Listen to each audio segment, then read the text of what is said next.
Hello my dear friend, I M A celebrity বন্ধু রফিক। আমার বাসা হলো জামালপুরে, জামালপুর সদর প্রপারে।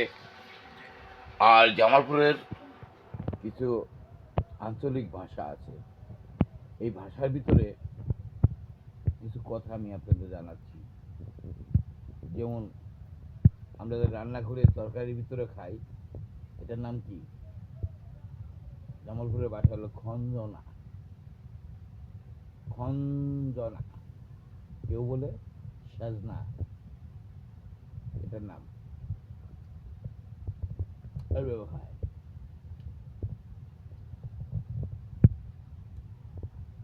আবার আরেকটি জিনিস দেখাই,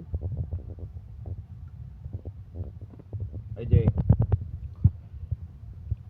এটা এটা তরকারির ভিতরে কি থাকে জানেন? আলু। জামালপুর ভাষায় আলু কুটা, বুলালু, আলু, আলু। আবার আরেকটা আছে, যেমন ধরুন ওই শাক, শাকের ভিতরে হলো যেমন লাল শাক, এটা হলো লাল শাক। জামালপুরের ভাষায় লাল শাকই কয়। এটা হলো করলা ভাজি, কেউ উস্তা ভাজি, বুঝছেন?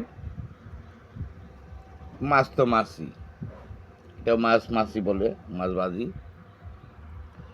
মাছের তরকারি বিভিন্ন আইটেম দিয়ে, খঞ্জনা, বাগুন,